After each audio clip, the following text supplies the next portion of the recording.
depends on, even the global tax depends on what happens in the White House. So let's just talk quickly about that. So on the Republican side, we have, and the reason I think it matters is because our economy depends on who's in charge, whether, the composition of Congress, who's in the White House. So I think the House really matters the most, but that's just. But there's plenty of networks that are covering Trump and Biden and all that. And they're covering it. Some aren't covering all of it, but we're going to cover it right now. So Trump's been indicted.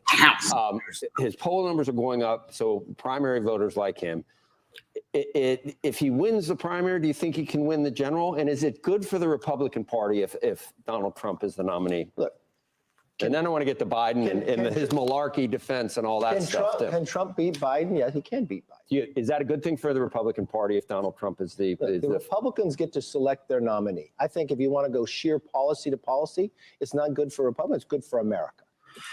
All right. First and foremost, before we continue with the rest of this clip, can Trump beat Biden? Yes, I think he can beat Biden. That would have been the end of the story. That should have, no, really, if he was smart, that would have been the end of the story. But then he goes on to say Republicans get to pick their nominee. But of course, he really doesn't believe that. And that's what we're going to talk about today on the show. He does not want Republican voters to pick the nominee. That is not true. And we're going to read between the lines here a little bit. Trump's policies are better, straightforward than Biden's. It makes it complicated. Trump's policies are better, straightforward than Biden's. The implication is, of course, that we need, not Donald Trump himself. Because the question was, is it good for the Republican Party? The answer is, well, I don't know, ass. He won the most number of votes of any Republican nominee or president in the history of the United States. He did the best with non-white voters and any Republican candidate since Richard Milhouse Nixon. He did this, he did that. And by the way, the deep state's doing everything they can to persecute him to make sure he's not president again. And they subverted his presidency the first time, and yet he still managed to get as much done as he did. The policies that if he loves Trump's policies, then the real thing here should be, is it good for the country, for the deep state, the administrative state, to subvert a president they don't agree with when the U.S. voter decides in their unchallenged sovereignty that I want this person to be the executive. I want this person to be the boss of the executive branch.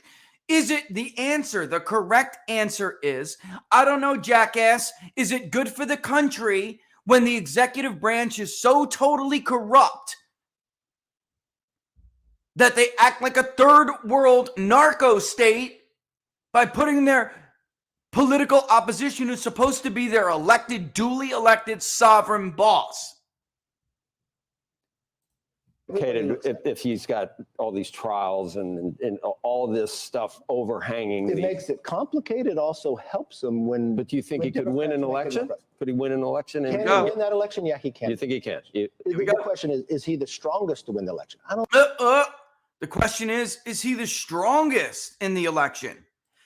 Well, with the exception, folks, of the polls that he's friends with, the answer is very clear. With the exception of the poll that was just bumped Trump out of a lead with the RCP average, ironically, it was the only one to show DeSantis. Well, there's two that showed DeSantis stronger, and they're really not two. Maybe people say, Rich, there's three, actually. No, there's not. The NBC News poll is conducted by the same poll that conducts all those polls for Ron DeSantis. It's just jointly conducted with Hillary Clinton's pollster. So the question I asked Kevin McCarthy and everyone else who pushes this nonsense that I heard again in 2016, show me the Rust Belt state that Ron DeSantis is going to win. And do me a favor, humor me for a second if you have the aptitude to do it. Show me the districts and the numbers of votes in the Rust Belt that Ron DeSantis is going to rack up the numbers with, because that is who Kevin McCarthy supports. Let's cut the crap. Show me the precincts. Show me the districts. Show me the precincts and the districts in the rural areas where Trump squeezes more blood from the stone than you ever thought he was going to, and outperforms other Republicans in urban areas. Show me the suburban precincts that are going to vote so heavily for Ron DeSantis that it's going to counter the loss in the rural and urban areas. Show me. Show me. The same crap in 16 with Bush and Cruz and Rubio.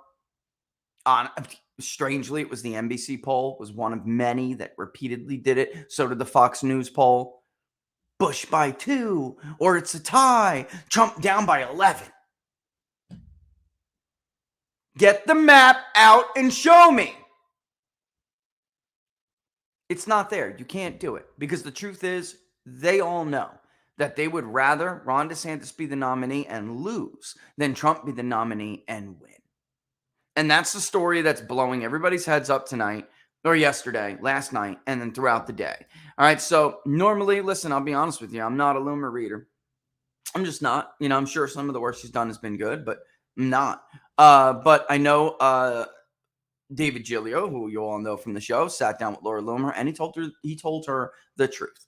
And she did research to back up the story he told her, and it's 100% over the target. And we're going to read it because she's right. And in response to this, what I saw yesterday would make the average Republican voter furious, which is, I'm not going to respond to that. Instead, I think I'm just going to cheerlead for when Trump is put in prison.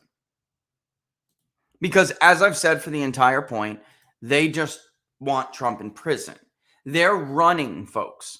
They are running. And you're going to get some insight into how these people think in this article.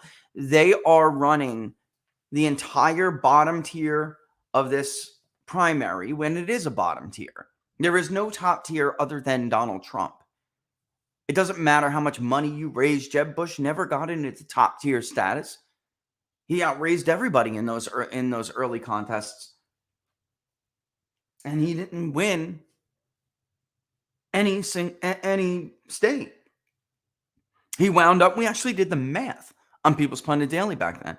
He wound up paying hundreds upon hundreds of thousands of dollars per vote. Per vote.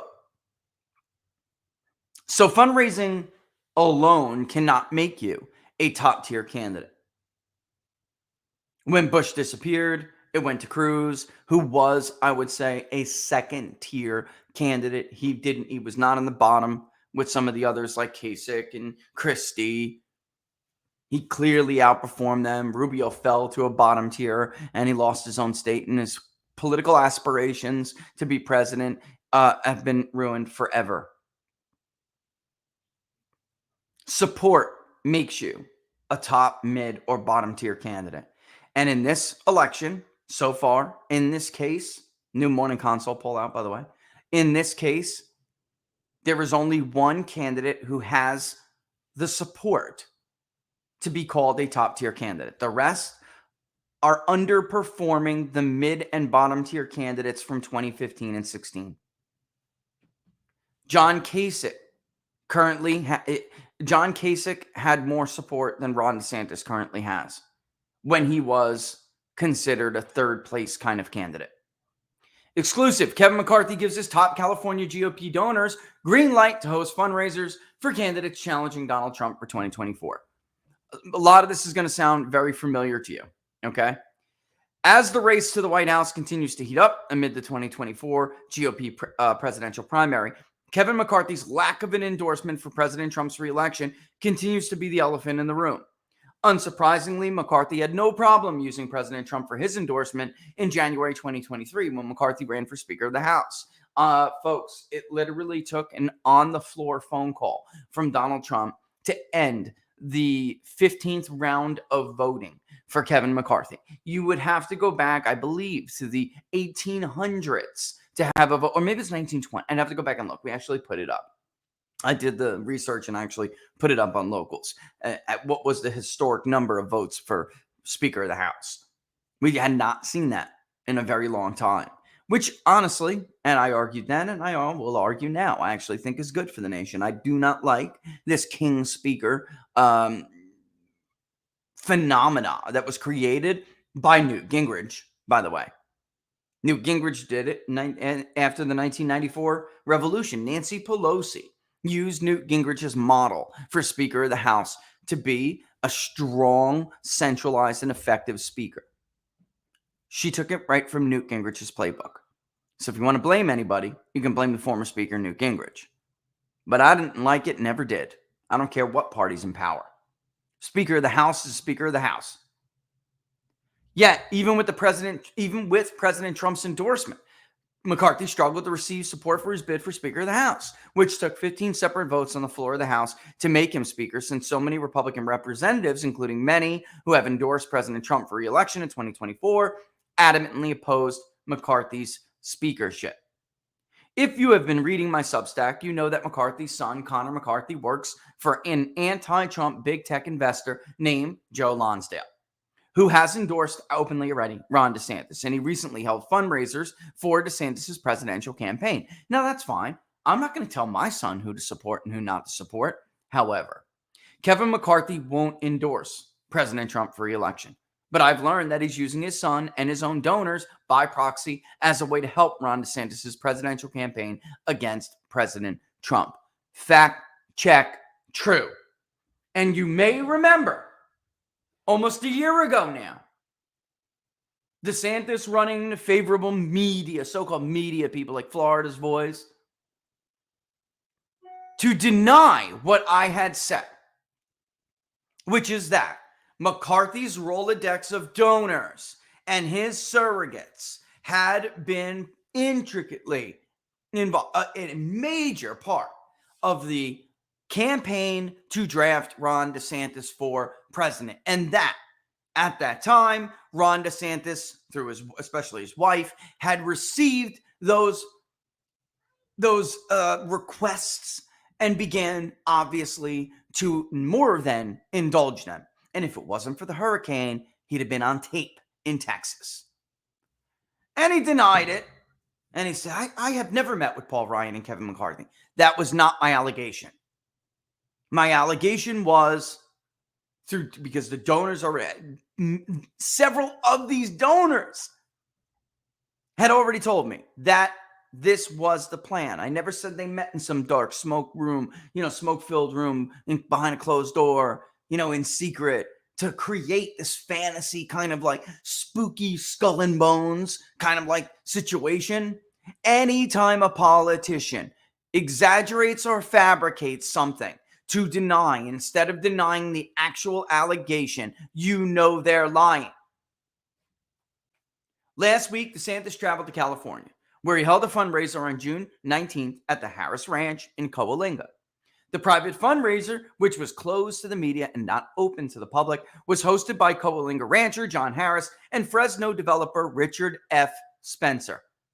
Roughly 60 donors gathered to listen to DeSantis speak about his presidential campaign, and each donor was required to pay $3,300 to attend the fundraiser. And actually, got a little special surprise for you here, but hang on. Back to it. So, not an unusual amount, by the way, but what's this?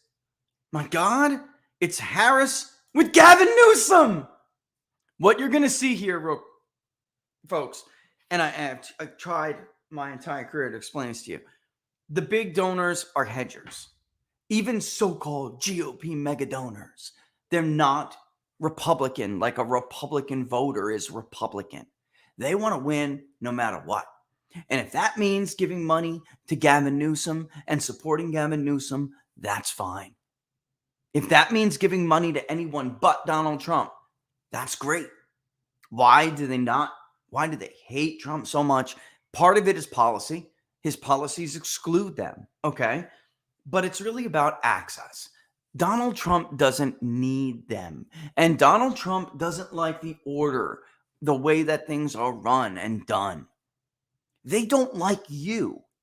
These people look down on you. They think that they're better than you. In the book club on Sunday, we were reading the ideological origins of the American Revolution. And you had people like I don't want to misinterpret. We have people like Brand and others, and Bacchus, but arguing this very American worldview. Like, how dare you, to the crown appointees and to the Church of England, even some of their clergy appointments. How dare you? Who the hell do you think you are? You're no better than me. You're no better than my countrymen. These were Yowmen, folks. farmers, everyday people, for the big con, and all those people who belong to it. They hate populism, but they claim to be champions of the Constitution and the founding principles, this, that, the other thing. The founding principles were inherently populist. There's no way around it. They hated elitism. Hated it. They couldn't stand, they loved their clergy, but they couldn't stand the clergy from across the pond, whether it was the papacy or the Church of England that they felt had started to become the papacy. They hated it. And in pamphlet after pamphlet, they would rebuke people just like this. It really doesn't matter whether it's the papacy or it's the Church of England. It's still establishment. And those lords win no matter what. You all lose no matter what. John Harris and Richard Spencer are considered to be two of the biggest GOP donors in California. According to FEC records, and by the way, GOP. According to FEC records, Harris has donated to Nikki Haley's presidential campaign. Nikki Haley is Harris's, if Harris could, if John Harris could pick the nominee himself, he would pick Nikki Haley. All right, let me just put it that way. He is most impressed with her. He likes her the most. As well as their PAC, Team Stand for America this year, and has been a long-standing donor to Kevin McCarthy. In 2019, Governor Gavin Newsom attended a fundraiser that was hosted in Coalinga at Harris Ranch, which is owned by Harris, of course. While in attendance, Harris and Newsom posed for a photo together and discussed funding the proposed Temperance Flat and Site Reservoir. And here's she got the receipts. She did the research. Kevin McCarthy for Congress. Take back the House 2022. Kevin McCarthy for Congress. Kevin McCarthy for Congress. Kevin McCarthy for Congress. Kevin McCarthy for Congress. Team Stand for America. John Duarte for Congress. John Duarte for Congress. Team Stand for America. Team Stand for America. John Duarte for Congress. Farmers for the Valley PAC, which is, well, that's a lot. I'll wait to get into that. Team Stand for America. Nikki Haley for president. Team Stand for America. The second host of the fundraiser, Richard Spencer, owns Spencer Enterprises, a Fresno, California-based construction company. FEC records show Spencer donated $5,000 to California Governor Gavin Newsom's campaign on March 30th, 2023. And actually, I got to be honest with you, it's quite hard in statewide races to really track down all the money and the source of all the money. Gubernatorial races in a state like California, a shadowy, man. That's all I can, that's all I can put it. Anyway, donated to Newsom. He's a large donor to McCarthy's various leadership PACs. And on March 31st, 2023, just one day after he donated to Gavin Newsom, Spencer gave a maximum contribution to Randy Feenstra, a congressman in Iowa. Less than 2 months later, DeSantis and his wife were campaigning for president in Iowa, where they attended the 2023 Feenstra family picnic, hosted by the U.S. House Representative Randy Feenstra in Sioux City. In 2020, with Kevin McCarthy's help, Feenstra successfully primaried pro-Trump America First Congressman Steve King after then Minority Leader Kevin McCarthy stripped King of his committee assignments after the New York Times falsely accused King of being a white supremacist. King was arguably one of President Trump's strongest allies in Congress, without a doubt. FEC records also show Harris and Spencer have both donated to the California Republican congressional candidate John Duarte, which we'll talk about in a second. Just yesterday was the latest betrayal by John Duarte of his voters. A pistachio farmer who was first elected into Congress in 2022. During the Republican primary in 22, Duarte was challenged by David Giglio, a pro-Trump GOP candidate for Congress. And actually, the more accurate thing to say is that David Giglio was on the glide path to winning that nomination until Kevin McCarthy put John Duarte into that race with all of these big donors and spent millions of dollars against him in only a few weeks, trashing him with all of these lies. And he did not get the Trump endorsement, though he was pro-Trump. But John Duarte posed as a, quote, conservative fighter who would close the border, defend your Second Amendment rights. Oh, and by the way, I'm super supportive of President Trump. Millions of dollars in a short period of time does a lot of damage. And because Trump, thanks to you, Devin Nunes, by the way, because Trump sat on the sidelines, he was able to run that scam on the people, and he won that, particularly because the electorate was so white. Giglio did win the Hispanic precincts, by the way. According to Giglio, McCarthy worked against his campaign and even went as far as telling donors to only donate to candidates who were approved and liked by Kevin McCarthy. Giglio provided the publication with an exclusive comment, adding, and by the way, of course that's true. It's absolutely true. I met with Richard Spencer in December of 2021 while running for California's 13th congressional district about endorsing and donating to my campaign. We met for over an hour. He told me he really liked me. When I asked for an endorsement and donation at the end of the meeting, Richard said, quote, "I can't do that until I speak with the leader, Kevin McCarthy," unquote. And Giglio added, "When I asked John Harris for a meeting about my congressional race, he declined." According to Giglio, Spencer told him that he only makes donations to candidates and only has fundraisers for candidates if it's approved by Kevin McCarthy, who is now the Republican Speaker of the House. Giglio also said, and scroll down, "It is common knowledge," and this is something that pisses me off, that they don't tell voters, they don't tell news consumers. I hate this common knowledge stuff that stays a secret, which is why I constantly blurt it out to you all the time. It pisses me off that some of these things are just like off limits, folks, and you get blacklisted if you say them out loud. But believe me when I tell you that the California GOP is so pissed right now, they want to murk David.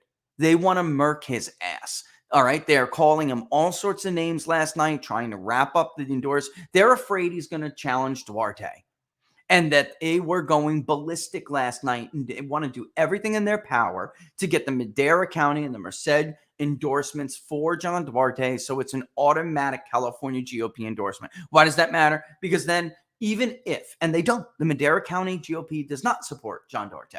If they do, even if they don't support him, they are forced to use funds. They are forced to use their own resources to send out text messages, to send out things, to put them on literature. Okay. And this is why they want to, speaking of, murking David, they have been going around, and Kevin McCarthy and his little right-hand people have been going around trying to supplant Trump loyalists in the Central Valley specifically, but everywhere. But they're trying to supplant people who support Trump in the county GOP infrastructure, electeds and committeemen and women. They want to get rid of them, and they've been doing a fairly good job in it. They want to get rid of them and get them out. It is common knowledge in California's Central Valley that major GOP and McCarthy-aligned donors like John Harris and Richard Spencer only donate to candidates at the behest of Kevin McCarthy. This pertains to all positions and elections, from county supervisor, Congress, and even presidential races. Fact check, true story. And at that time, in the beginning of the campaign, and we can go over this in more detail, when David Giglio was running around talking to a lot of these donors, unfortunately, he did have a certain consultant on his team. The NRCC hates that person's guts, and that hurt David, and Kevin McCarthy turned the spigot off on him. He was also worried that, and this is what I've heard right from multiple horses' mouths, they didn't know whether David was, quote, trustworthy. What does that mean, folks? It means that you're going to be there when I need you for a vote. The issue of trustworthiness in Congress is a big deal. I wrote about it all in my Virtuous Republic. It matters. It keeps and preserves the status quo, along with the seniority system. And without it, parties don't trust these people. They may think, God forbid, this guy is not trustworthy to be on our team. He may actually go to Washington, D.C. and actually represent the voters who elected him or her. Ted Cruz in 2010, right? He wins this election. They did not want him. He promised he would go to the Senate and do everything in his power to repeal Obamacare. He shut down the government to do it. They hated him. He was dubbed untrustworthy. And for a year and a half, it was a real problem for Ted Cruz until he, got on the good side of them. But he had little to no friends All because he went to Congress and did what he said he was going to tell, what he told voters he would do when he got there. In other words, instead of openly endorsing President Trump for re-election in 2024, McCarthy is subverting President Trump by telling his top donors who to support and donate to in 2024. In this case, it is Republican candidates for president who are challenging President Trump for the GOP nomination. Following DeSantis' fundraiser in Harris Ranch, Granville Wire, a local Central Valley publication, interviewed Spencer. In a statement to the Granville Wire about why he and Harris hosted a max donation fundraiser for DeSantis' presidential campaign, Spencer said, "I think former President Trump did a lot of really good things for us before he did some not so good things for us being conservative Republicans. He's so conservative, they support Gavin Newsom, folks. It's the biggest crock of bullshit you'll ever hear.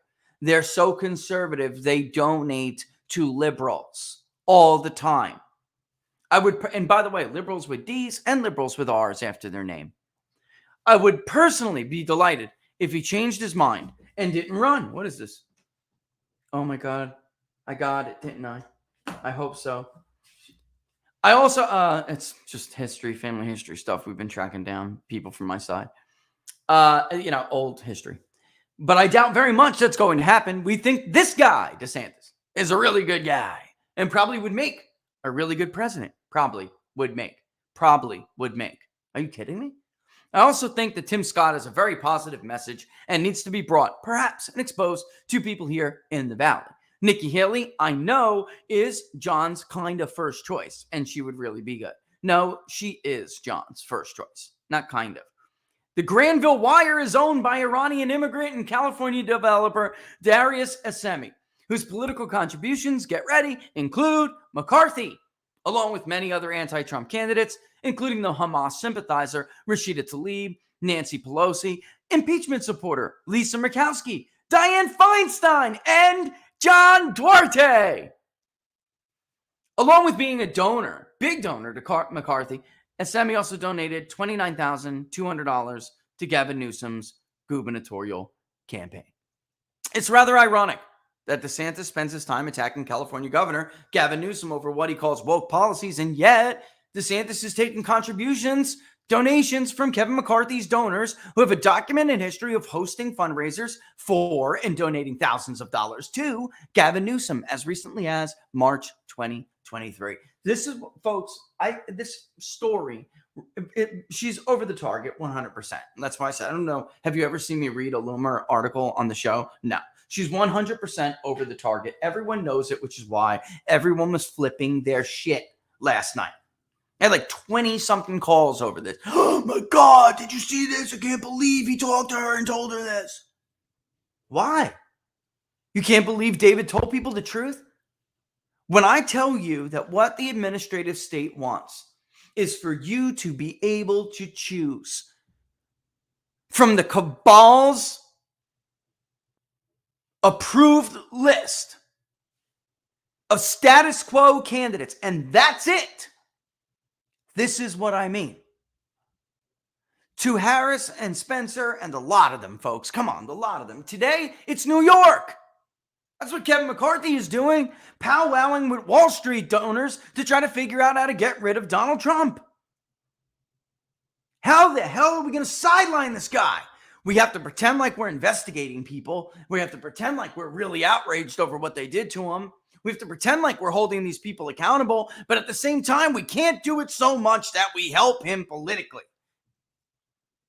How are we going to walk the line? Straddle the fence?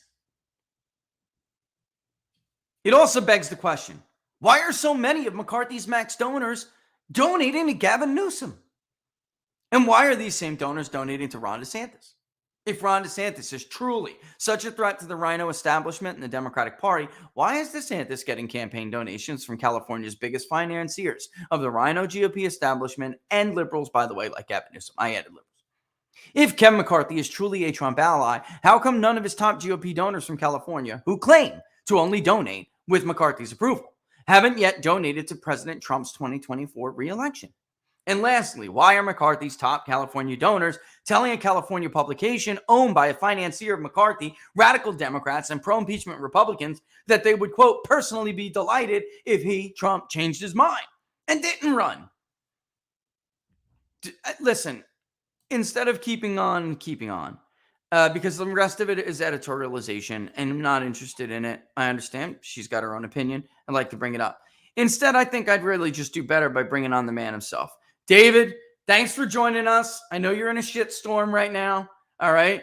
If my phone is ringing this badly, David, because of you, your phone has got to be ringing pretty badly as well. And then I don't know if you noticed, but Bannon spent like an hour on it today on his show and last night. So you pissed a lot of people off with doing this, but you told the people the truth. So first of all, thanks for coming on. Can you hear me? Your audio's off, I think, buddy. Get the audio. Yeah, I'll hang you out there because I'm not letting you go. You have to stay here and talk to the crowd. Listen, and anyone can, while we're waiting for David to do this, and I'm not going to take you off, David. I'm just going to put myself forward. So when you hear me and I hear you, you can come on. Listen, like I said, anybody's allowed to support whoever they want to support, blah, blah, blah, blah, blah. But you can, if Kevin McCarthy is openly saying that kind of stuff to CNBC, then can we just react? There he is. I can hear you. Sorry. I can hear you. I had it on, but it went off. Hopefully it Can you doesn't hear die me? again. Yeah, I can hear you. So All right. I don't know if did you hear what I said before when I first brought you on? Yeah, so this is also frustrating because you and I have been talking actually about this stuff ad nauseum for almost 2 years now, right? I mean, we've been blowing the whistle on all of it. And yep. It's not a secret though, David. It's just that you're the only one who was willing to tell anybody. And Laura Loomer in this case just happened to listen, but it's not really a secret. Like you told her in the comment that's in the article, it's an open secret. Like, David, it's like a year ago or over a year. No, it was like during the primary when that phone, and I don't want to blow him up or anything. We don't have to say his name, but that donor who's not typically a Republican donor, but came on, he's a farmer, came on to the Republican side in the era of Trump, going up to Tom McClintock and saying, we're going to handle 2022. We're going to take some of these seats to California, and then we're going to turn our attention, get Trump back in the White House. They screwed us. They undermined his presidency. He deserves another term. And Tom McClintock, like, yeah, no, we're gonna back Ron DeSantis here. Kevin McCarthy and the establishment, they like Ron DeSantis. So we're gonna try to steer the party away from Trump. Meanwhile, by the way, if it wasn't for Trump, McClintock could have found himself in a lot of problems with Nathan Magzig. It's just unbelievable. I'll let you have the floor though, because I know what kind of pressure are you getting now? I saw the name calling of you last night by the California Republican establishment. They were really pissed at you, David. They're really mad, brother. They may murk you. He keeps messing with his audio. Can't hear you now. I'm gonna bust. Every time I ask you a question, you disappear. Get the audio when you can hear me. Let me know. But this is going to result in, and I don't know, and I'll ask him when his audio is well. I don't know if David's going to run or not. Are you there? Yeah, I had to switch mics. My other one's dead. All right. Well, as long as you're good to go now, you good to go? Yeah. So, and first with running again, I'm going to say it because it's important, not just for me, but it's important for candidates around the country. And I'll make a plea to the president right now. This is going to be, I think everyone knows this is going to be Trump's last election. This is a time for Trump to no longer worry about endorsement records, because if Trump wants to win the White House, and if he does win the White House in 2024, he needs actual allies that are going to be behind him. Because if he wins with the current crop of Republicans he has right now, it's going to be 2016, 2017, 2018 all over again, where they are going to fight his agenda and they are not going to pass the things he wants to get done. If he thinks this current crop is going to take down the deep state with him, that's not going to happen. Kevin is going to delay everything. He's going to send things to die in committees. He's never going to move for anything besides spending. I hear people saying we need another special counsel. Well, the last special counsel we got, John Durham, spent 3 years doing nothing but wasting money and running out the clock. That's all that will happen again. So in terms of running again, we need the president's support. It's time to really take the fight to all of them and to show them that, I mean business. And in terms of what's going on right now, I broke the cardinal rule.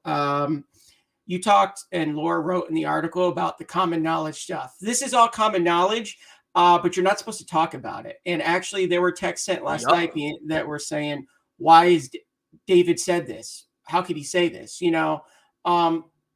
This is the thing. Most people are unwilling to talk about it because most people are worried about getting elected or keeping their elected positions. And so they might not like what's going on, but they're too scared to speak up because it's more important for them to stay in office or to get elected than to do what's right. And I believe we're past the point of playing their games. Like, the country is going downhill. We're losing our republic. I mean, you have a weaponized federal government, and it's no longer time to worry about our own personal endeavors and our own personal wants and desires. We have to put our country above, ourselves. And a lot of people aren't concerned about that. I particularly don't care about that. I didn't wake up and run in 2020 because I needed to be a politician or I wanted to hang out with Kevin McCarthy at parties. So they're angry that I spoke up. You weren't outwardly. This is something that we have to say here, though. You were not a vocal critic of Kevin McCarthy. You just weren't. They didn't trust you because they knew that you were an America firster. Well, this is something people need to understand. This is the thing that people have to understand about We're our no campaign. Joe Kent, bro.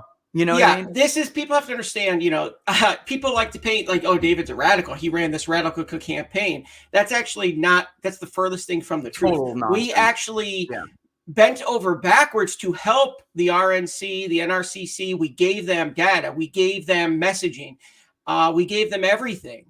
And they took it all and wrapped it around John Duarte. They actually hijacked our campaign up to our slogans and everything, and just had enough money to give it to John Duarte and convince people John was actually the conservative choice.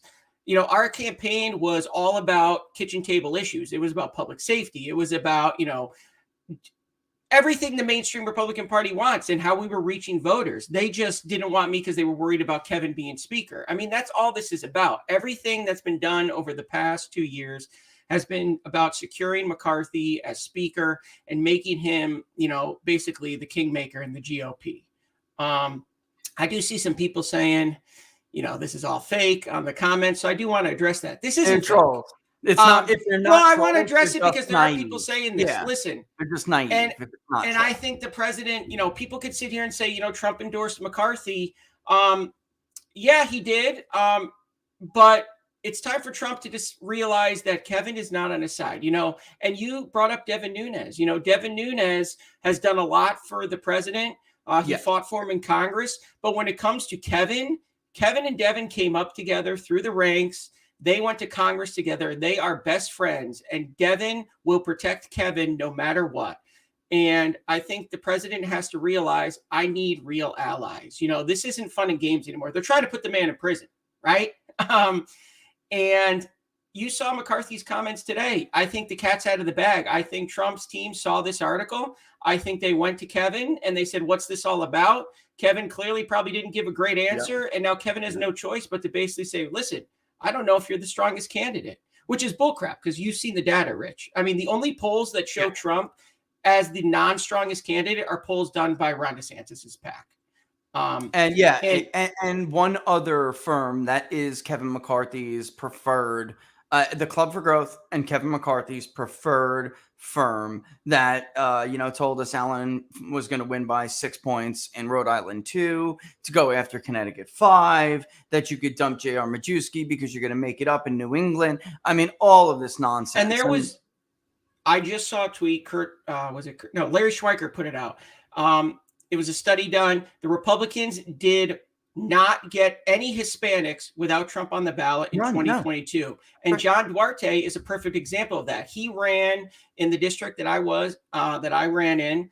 It was extremely low turnout election. It is a 51% Latino district. Election turnout was only 50%. Latinos just didn't vote in the general, which is why he skated by 400 votes. But you're talking about a presidential year coming up. Latinos around the country are going to vote in a presidential year. So you had 2022 where the Democrats were a complete disaster. Biden was a complete disaster. And Latinos looked at the options and said, listen, I'm unhappy with we're unhappy with the Democrats, but the Republicans aren't offering us anything. We're just not going to vote. That's not going to happen in 2024. They're going to come out and vote. And if the Republicans want to move away from Trump, MAGA, and America First, they're just going to go back to doing what they've known all along, and they're going to check the box for Democrats, and it's going to be a wipeout. So when McCarthy says Trump isn't the strongest candidate, it's the exact opposite. Trump is the only candidate that's bringing out the coalition needed to win. And if they can't see that, you could see it on the screen. Headed for disaster. You can see this on the screen right here, David, which is completely consistent what we had found in not only California but other various areas around the country. This is people. What is this graphic is basically showing you folks is that without Donald Trump on the ballot, these groups, especially men, but these groups they don't vote. When they come out in 2024, this is something Barnes and I have long warned people because it's obvious. I mean, this is obvious. Without the turnout machine on the ballot, if these people do come out, it's not at all certain that they would even vote Republican. So it happened to Adam Laxalt. This was a major problem for him. He just didn't get that support among the Trump Hispanic. It just didn't happen. And then in Florida, we measured it among those who consider themselves either traditional Republican or America First, younger and more diverse, especially Hispanics, but African Americans as well. They are not traditional Republicans. They don't even like Republicans, but they will identify with America First. And then look at Texas right here. This is an area where, you would think that traditional Republicans would do better. They're more educated. Even Hispanics are more educated than some of the other areas overall, statewide for sure. Overall, they make more money, right? So you would think this would be not just some high school or less, or, under 50,000. That's just not the case. Look at who the most America First group is in this area. Hispanics. By far, it's not even close. Look at the bar. 82.9% of Hispanics we spoke to. And this is Texas, folks. So I'm telling you, you want to hold on to the biggest reddest state in the biggest red state for electoral college votes. You better make sure that you take the party in the right direction because they're not. And we saw that, didn't we, David? It's not just California. And listen, if the GOP, they lost every one of those districts, man. Every single one of them. If the GOP doesn't hold Texas, they'll never win another national election again in terms of the presidency. But I do want to, Brian, why hasn't Trump turned on McCarthy? It's simple because he has a couple advisors that he's listening to that have convinced him that Kevin is valuable to him, that Kevin's money is valuable to him. Well, Kevin uses his money to hurt Trump. Trump needs to realize that Kevin's usefulness is worn off. And the things going on, you made a good point about approved candidates, because that's what this is really all about. You saw what they did to Madison Cawthorn, and Madison did a couple things on his own that really shot himself in the foot. But don't think for a second that Tom Tillis and Kevin McCarthy didn't conspire to get rid of him even before Madison had some of his self-inflicted wounds. This is about no longer having to deal with candidates like Matt Gaetz. They don't want those type of people elected because this is a status quo government we have in Washington, D.C. They're not interested in solving any of the problems.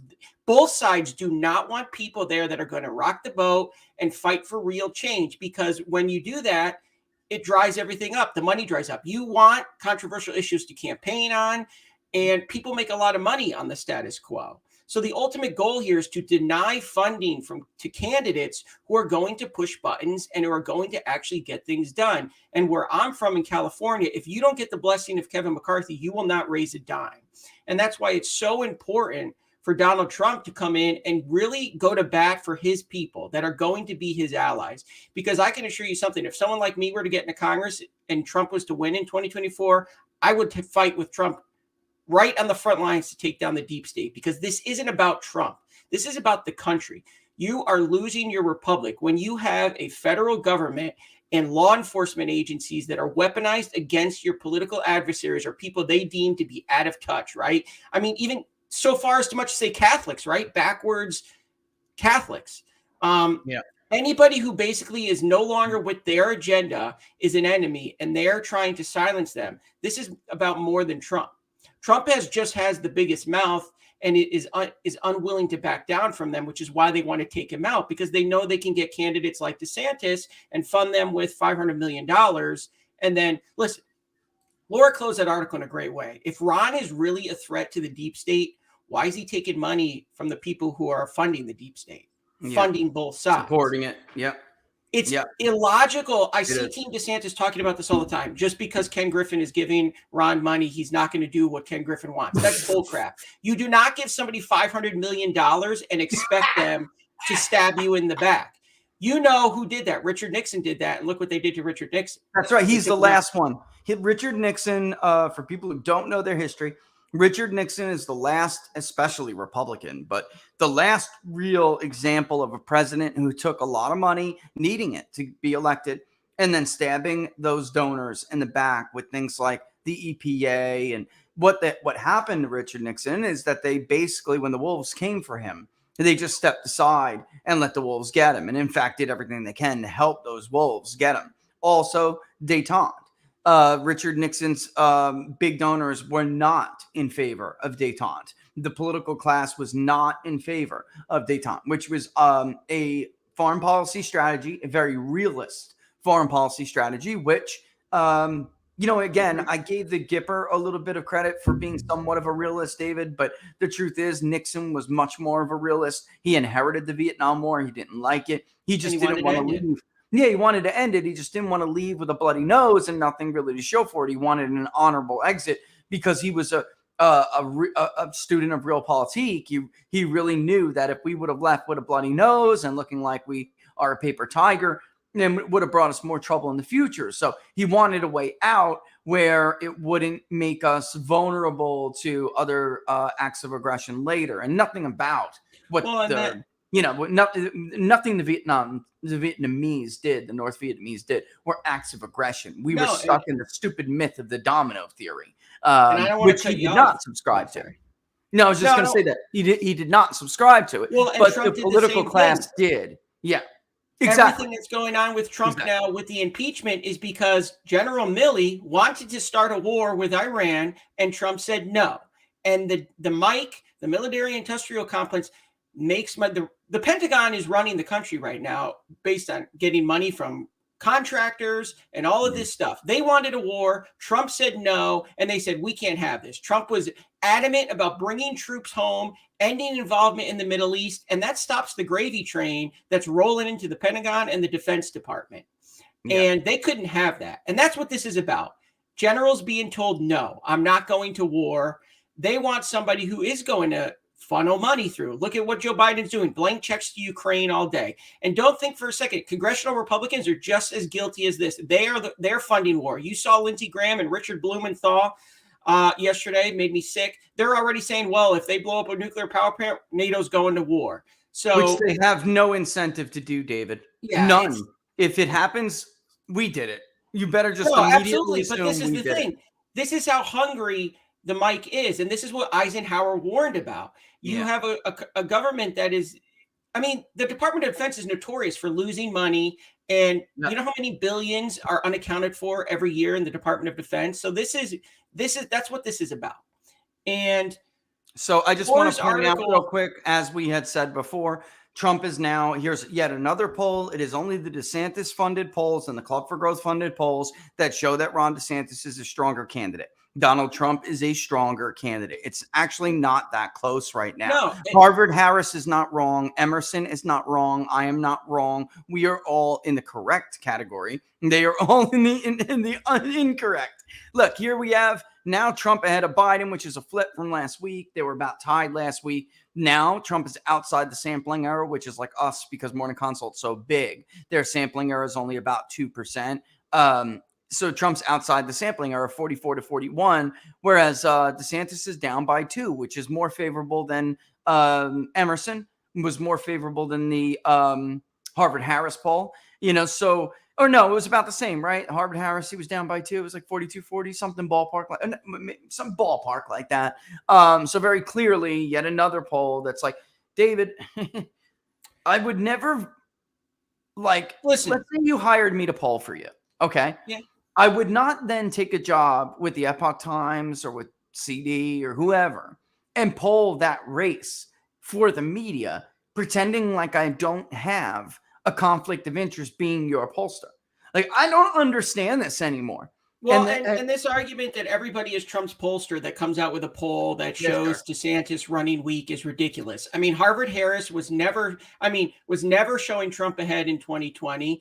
Monmouth never showing Trump ahead. YouGov never showing Trump ahead. These are polling outlets. Even The Economist. The Economist was one of the most negative Trump polls in 2020, and even they have Trump running stronger. So, listen, what's happening now is because people know Trump can win. And, Laura made a post today.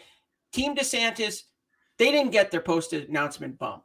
The polls, Trump is still running dominantly. And this argument that, we had Hillary Clinton from her, 50% is statistically significant. People are making up their minds. They are now preparing contingency plans, how they can get around the vote. And Laura Loomer made another tweet today that we've heard about, and I've heard in California.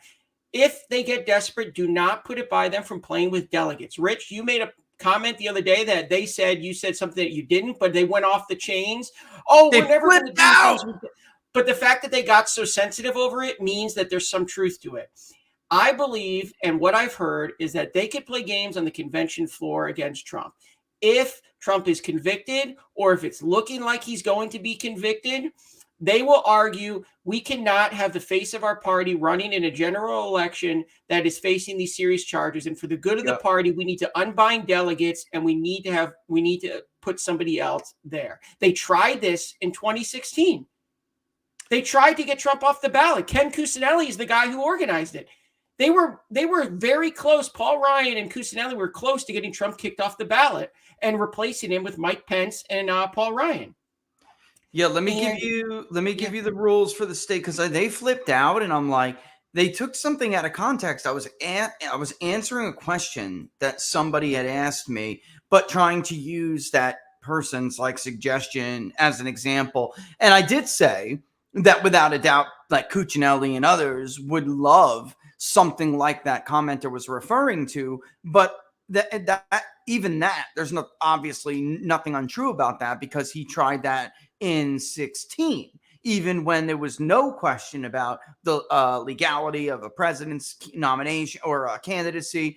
Here is the rules, though, for California. Okay, and this is something people need to know. I've already explained how delegates are allocated, but the way that Trump is polling now is flipping out some people I know in California, because they thought that if DeSantis won the more liberal congressional districts, he could actually 6 months ago, DeSantis was actually ahead. So yes, exactly. And now Trump's above 50%, at or above in the last 3 polls in California that have come out, which means he turns it into winner take all. And California has the most delegates out of any state, even though it's a Republican nomination. But here are the rules, folks. And I'm not going to give you, if the presidential candidate receives a majority in a district or in a majority statewide, then the candidate is awarded all of the at-large delegates, 169. If no candidate receives a majority of the statewide vote, then delegates are awarded proportionately for those at-large delegates, all right? And to qualify for receiving it, the candidate must need to at least hit a 20% threshold, which at this point, Ron DeSantis is at risk of not even hitting in one of those polls.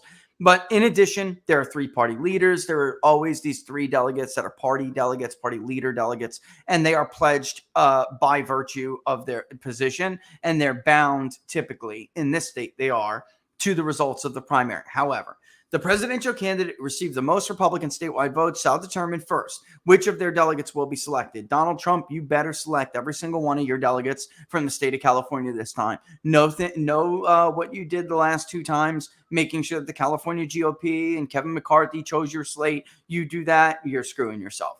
Each presidential candidate receiving delegates shall select their delegates in the order of the statewide Republican vote received. In other words, if he wins it, he will get the chance to select his delegates first.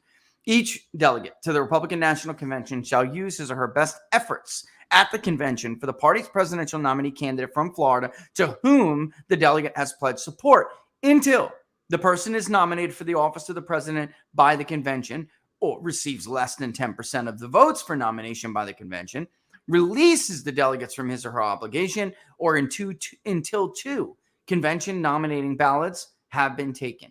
Therefore, each delegate shall be free to vote as he or she chooses. So if they cause this disruption, David, over, oh my God, he's going to be charged with sedition, or he is, let's say he is, then they can drown the ballots on using different state rules. Even if Trump has enough delegates to clinch the nomination, they could still theoretically, they could cause a floor fight. And in a state like California, after those two votes, those delegates are unbound. Well, and I don't know the That's legality. and you better pick his own slate, is my point. But I still believe that I think that they're going to say extraordinary circumstances, and they're That's what I going to mean. they're going to change the rules altogether. I think they're going to do whatever they can to get around the rules because they are the ones who make the rules. So I think there's going to be a lot of nefarious behavior. I'd like to say, David, that they got deadlines and they're supposed by each state, and the state parties, they have rules and the deadlines. But I guess you're right. We live in a world where people just don't seem to give a rat's what. They just don't, man.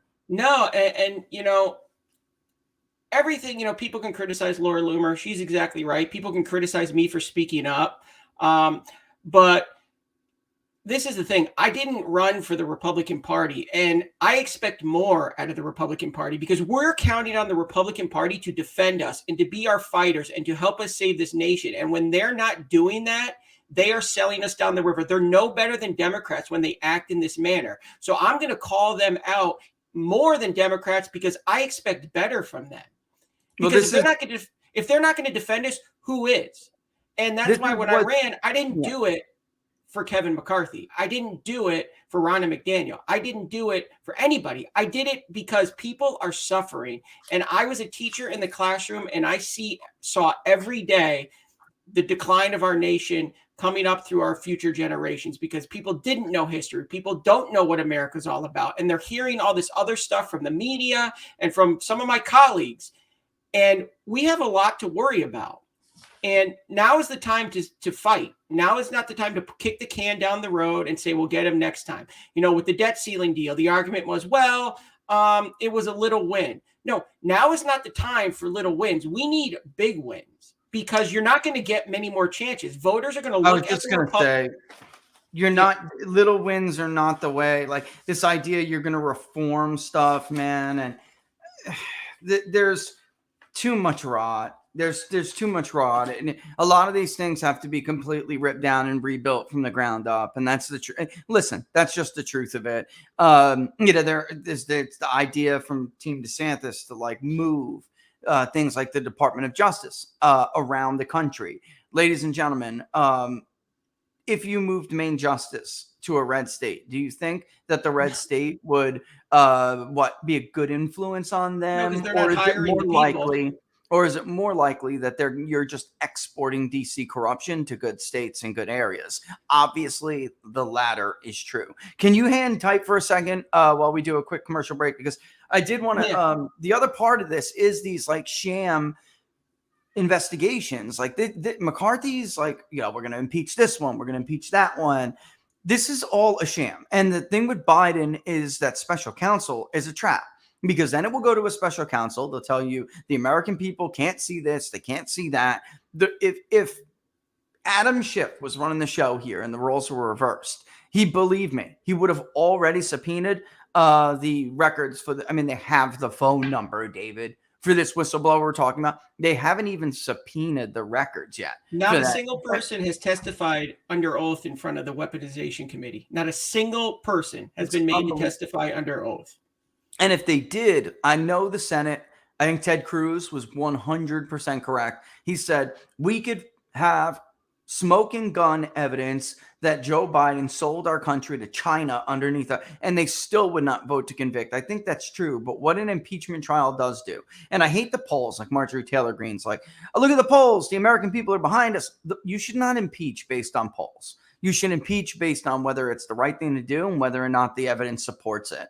At this point, it doesn't matter if the Senate would convict or not. What would happen is that the American people would get, for the very first time, to hear these whistleblowers out in the open, to hear what they did with Crossfire Hurricane out in the open. This would be something that's not conducted behind closed doors, where Republicans are, come on, man. Does anyone really believe that they're slow walking the hell out of this? Adam Well, Schiff it's hard for the media everywhere.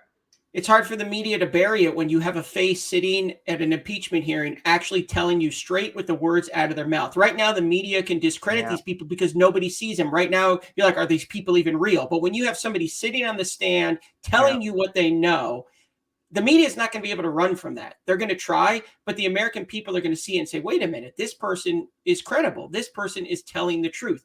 Right. Impeachment hearings are going to give the vast majority of the people, the first times many are going to hear about this. And you saw it when you polled, right? 2020. In 2016, everybody knew, what was it, like 70% you said knew about Hillary Clinton, or 80% knew about Hillary Clinton? 90 plus. 90. In In 2020? 90 at least. 90 in 2020, nobody knew about And Biden. it was like 70% in like a state like Minnesota or Wisconsin, but it wasn't 70% who said, oh yeah, I get it, and this is bad. Many of that 70% had heard that there are this many intel officials saying this Russian disinformation. They weren't 100%, aware of the realities and the facts of that report. So with Hillary Clinton, you had people, 90% plus that knew about it, and the vast majority of people saying, yeah, this is not a good look. It's not as easily defendable as some of these people who still to this day defend Crossfire Hurricane, defend the Hunter Biden laptop story. This is crazy. It's just, to me, it's crazy. Let me take a real quick breakdown. We come back, because I'm telling you, David, a special counsel is going to be that case slow walked in a hole. Christopher Wray, when they were impeaching Donald Trump, they knew all about this and they didn't say a damn thing. Not a thing. Now Mr. Weiss, he says, I had ultimate authority over how Hunter Biden was going to get charged. Come on, man. They didn't even listen to the recommendation from the IRS. And, I just go back to laugh because, right. Before you go on a break, just say this. How many times have we told Durham is not just producing a report? That's not what he was appointed for. Guess what we ended up with? Just a report.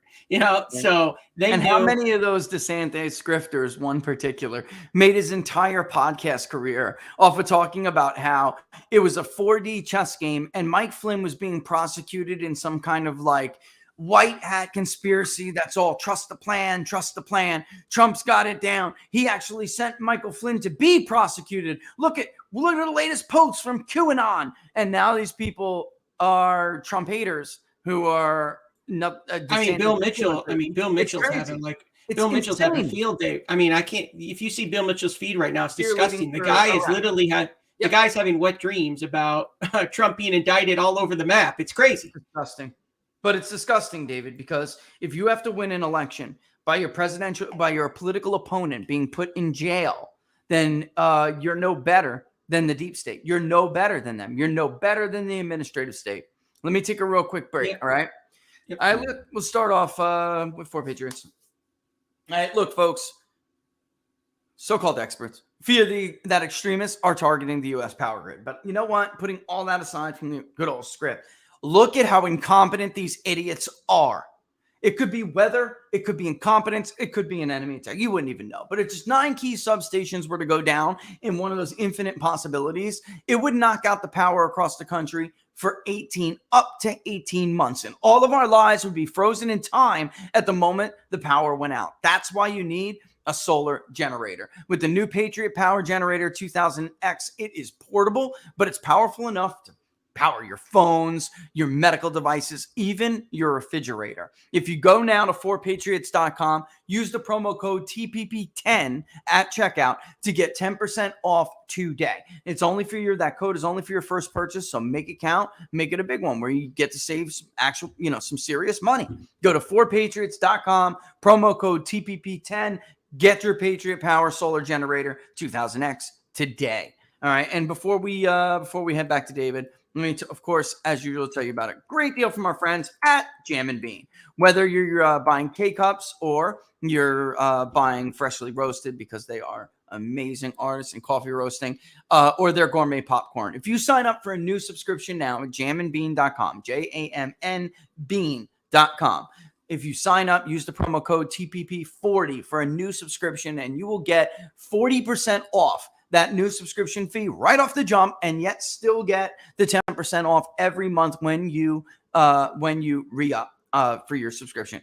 All right, so again, jamandbean.com, JAMN Bean.com. Use the promo code TPP40. These guys are great patriots, by the way. They were, I would say, anti-COVID Fauci nutcase champions. All right. And they are fantastic at what they do. Send us your feedback on everything, from whether it's a Patriot Power generator or these coffee, gourmet popcorn, syrup at Jam and Bean. And by the way, if you like syrup, but a lot of people don't like dark, like Vermont maple syrup, but you like something that's still very, very deep in flavor, but just not so dark, with that, that dark kind of syrup really brings along with it. Sometimes I'm in the mood for it. Sometimes I'm not. But that Michigan Gold is amazing. My daughter, my kids, my little son, those little mini pancakes when my wife doesn't make homemade, which is frankly way better. But sometimes you're in a rush. You get those little mini pancakes. I dip them in that gold. Man, that is awesome. All right. Let's get back to David here. Yeah, you got something you got to do, quick, David? I want to touch on a couple things I want to touch on before we go. Is one, I want to talk about these donors, because I do think it's important, because the GOP has a fundamental disadvantage when it comes to their donor class. We all despise George Soros, but make no mistakes about George Soros and her son. They are true believers in the cause. They're willing to spend billions and billions of dollars for the cause. People like Richard Spencer, John Harris, they are developers. What do they care about more than anything? Their own personal enrichment. So they are funding both sides, because the only thing they care about is greasing the wheels of Democrats and Republicans, more so Democrats, because there's more of them in California, so they can get their government contracts so they can build buildings. Richard Spencer spent his whole last year trying to get a tax passed in Fresno, because it would have awarded Fresno State money to build more buildings that his company would have gotten. So this is what Republican donors are about. They're about greasing the wheels of candidates so they can get special treatment once they get into office. And don't forget, David, this is like, you're talking about true believer stuff. Let me just bring this up. Spencer, Griffin, all these people now that are bankrupt. I mean, even Cernovich. I don't know if Mike just didn't believe me, but I'm like, Mike, look who is giving him money. You hate these people. I just think he didn't see or know or believe me until the filing came out. But he was like, oh God, when he saw like people like Spencer and Griffin, because folks, these were people when Donald Trump implemented, for instance, which had majority support in the country, when he implemented the ban from nations that are dominated and not at all vetted, by the way, when they come to the United States, but nations that have extreme percentages of radical Islamic terrorists.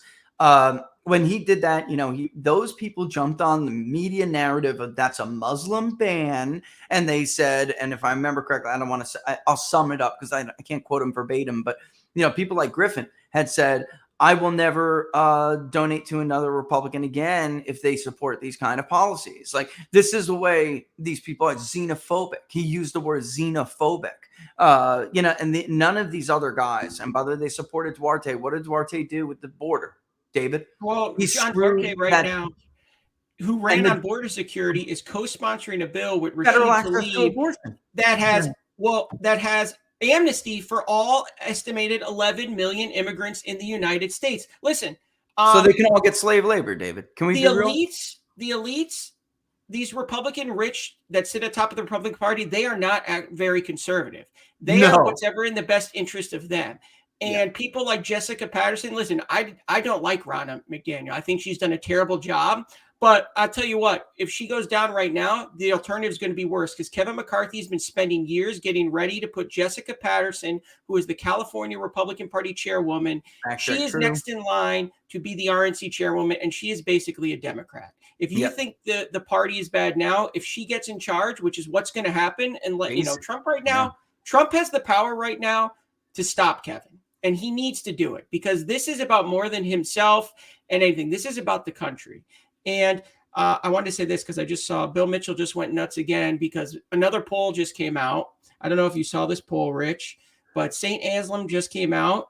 And DeSantis dropped 10 points to 19 in New Hampshire. And Bill Mitchell just tweeted, in a sane world, this stuff about Trump would hurt him in the polls, but everybody is nuts and they are in the cult of Trump and Trump personality. So they're freaking out. Listen, it's not going the way Ron wanted, but they're getting desperate.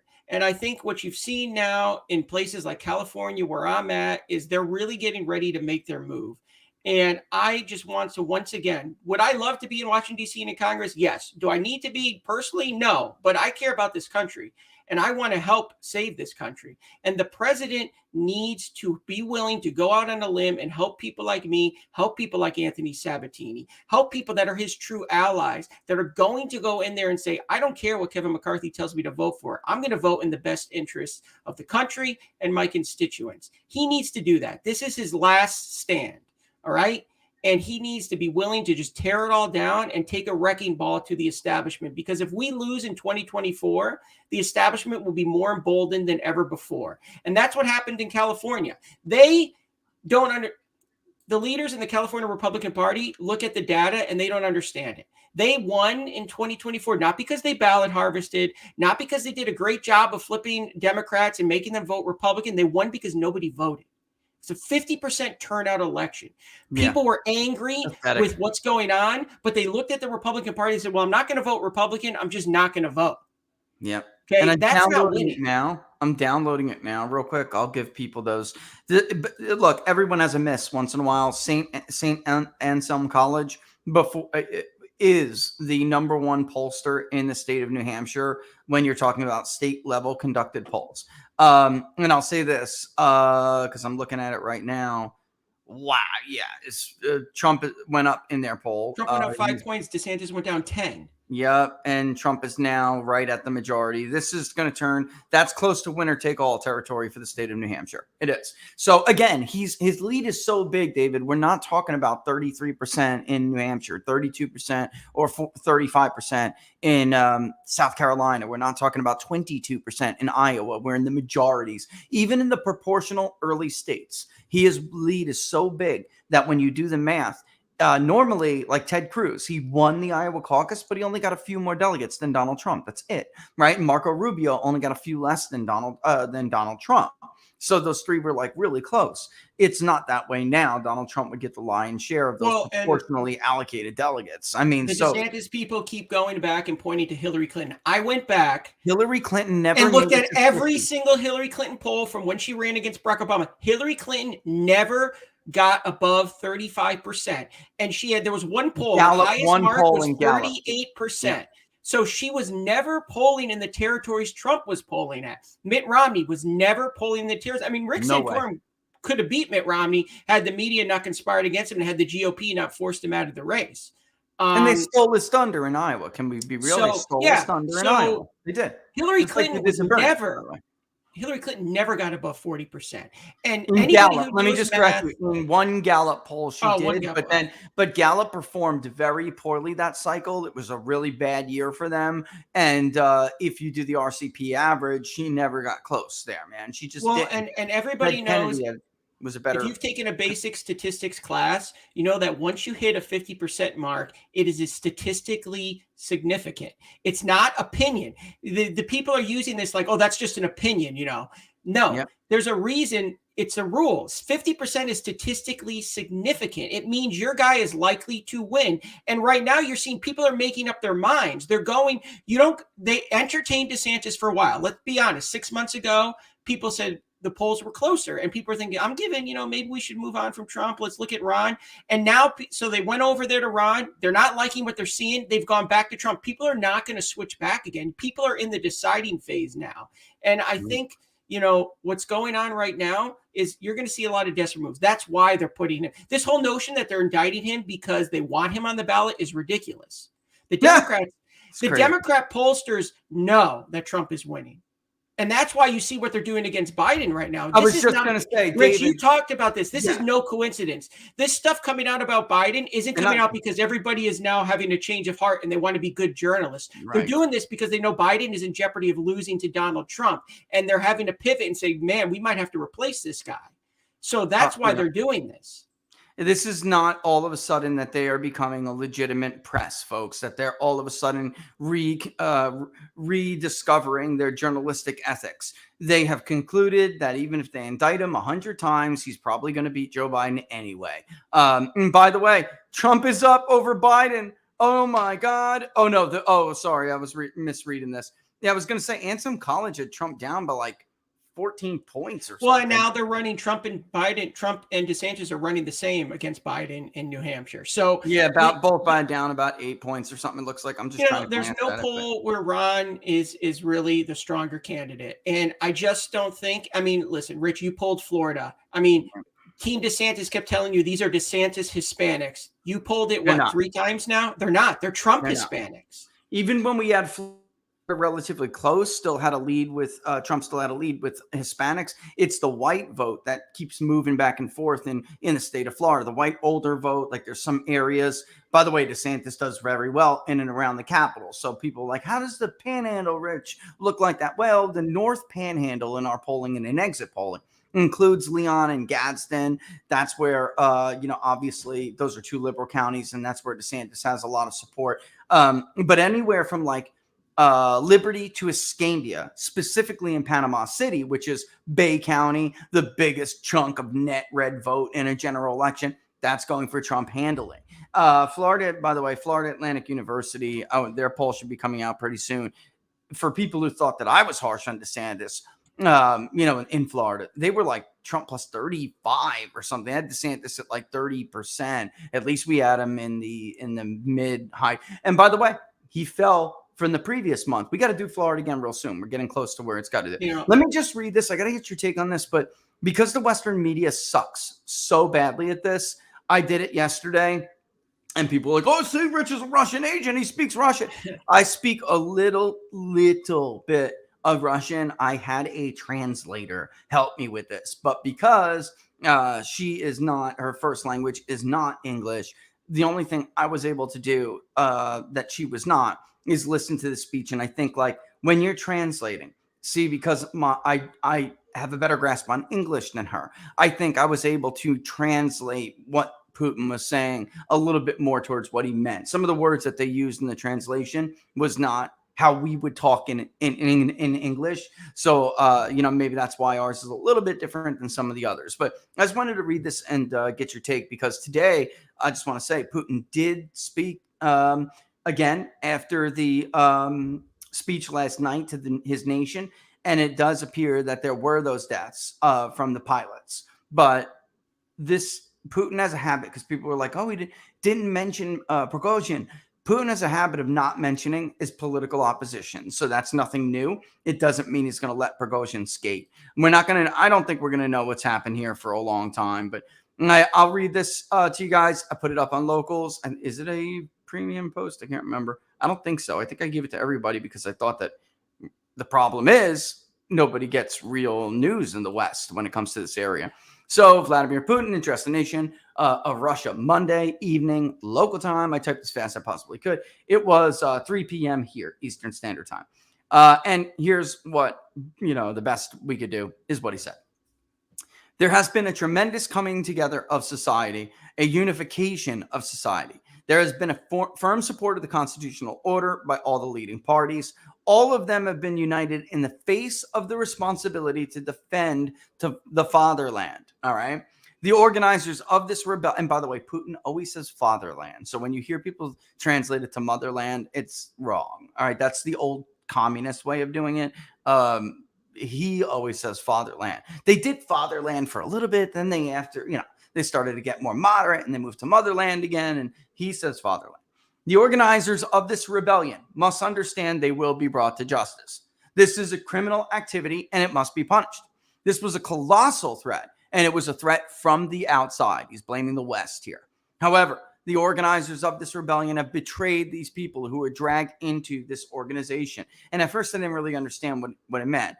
This kind of suicide is precisely what the neo-Nazis here and in the West wanted. They wanted Russian soldiers to kill each other, for servicemen and civilians to be killed. And at first, I didn't understand what he was meaning by that until he started to actually praise PMC Wagner Group. All right. Ultimately, they wanted Russia to fail, our society to be fragmented, to be splintered. They wanted to take revenge for their failures at the front. And I'm like, okay, this is very clearly aimed at us. But they slipped up. And by the way, it's aimed at who neo-Nazis he's referring to is Zelensky and his Azov battalion support. And just there are neo-Nazis in Ukraine, folks. I don't know how many times we have to get into this debate of yes, there are. Of course there are. It's been long documented, long before we ever got into this, and you were supposedly never allowed to say there are neo-Nazis in Ukraine if it's filled with neo-Nazis.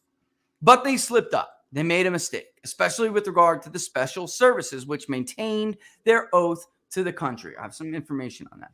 The courage, the sacrifice of the people of these organizations saved the fatherland, their courage. At the same time, we learned that the overwhelming majority of Wagner Group are also patriots to the country. They have proven their courage in defending Donbass, and yet were encouraged to fight against their compatriots. By turning back, they avoided further bloodshed. We also have to talk about these people who decided to take these actions, which would have had tragic and devastating consequences for Russia as a whole. I should like to thank those commanders and soldiers in PFC Wagner Group who made the right decision to stop, go back, and prevent bloodshed. I urge all of them to make contact with the Ministry of Defense or go back to their homes. This promise will be fulfilled. What he's saying is, I am not going to kill you because you may have been a part of this and you didn't know what you were doing. I repeat, it is the choice of each of you, a choice of the warriors of Russia who have acknowledged their fault. President Lukashenko, from Belarus, of course, also should be recognized for his role in achieving a peaceful resolution. It is the patriotic duty of everyone which has saved us and has saved our country as a whole. All right, so that is what Putin said to the Russian people Monday night, roughly, ballpark, did the best we could. Although, I mean, when I say ballpark, it's pretty damn good. All right. Go back and refer to who he was talking about. When they said they slipped up, they messed up because I was trying to get some backstory from a lot of people that we know in the region, and Todd Wood, who has a lot of reporters in the region and speaking to other people. Special services, Putin knew this was coming. He knew it was coming. He did. And he let it happen. He let it happen and go on for at least a little while. All right. The special services, David, what people don't know about what happened in Prigozhin, he thought his commanders of Wagner were going to join him. He thought he had a lot more support within the defense ministry. And at the end of the day, that did not happen. I can at least tell you why I think it is that some of his commanders in the Wagner Group did not help. Because special services, FSB, they went around kicking doors in of their homes. And they had, listen, I'm not laughing because I think it's funny. They knew it was coming. So if you think you're about to wage a coup, but then you realize that FSB has your family, are you going to wage that coup? Of course not. You're going to hit the brake and you're going to turn around before they kill your wife and kids. So people are making this stuff like he's weaker, David. This man essentially made a phone call and put the kibosh on a coup. He's wildly popular. I've polled Russia. I haven't polled it recently, but I polled it the last time he was stood for election and the State Department was saying it was fraudulent. And I'm looking at his approval rating and it's like 2 points away from the share of the vote that he got, and I'm thinking, no, this guy's just really this popular and he's maintained that popularity. You think he's weakened by this? No, I don't think he's weakened by this. And one of the things people have to understand is when you say stuff like that, it doesn't mean we support Putin or we support all this stuff. I think Putin is a bad dude. I mean, Putin was a KGB guy. He's not somebody who I think is a good person and any of that. the reason I'm against all this is because I don't believe the United States should be drawn into a conflict that we really don't have a stake in. And this idea that the United States security depends on this war and its outcome is nonsense. That's what they told us about Vietnam. That's what they've told us about the Middle East. That's what they tell us about everything, because at the end of the day, this is about making money. War is money. And right now you have a desperate incumbent who is trying to hide serious charges of corruption. So don't think for a second that wars help incumbents. It helped George W. Bush in 2004. When a war breaks out, people are more likely to keep the current regime in power. So there's a lot of impetus to really keep this conflict going. And I don't think Putin's weakened. And I think Putin, what he's done, and you have to give the guy credit, what he's done is convince the Russian people that this is Russia versus the world. In many ways, it has been. The West has kind of done this to ourselves.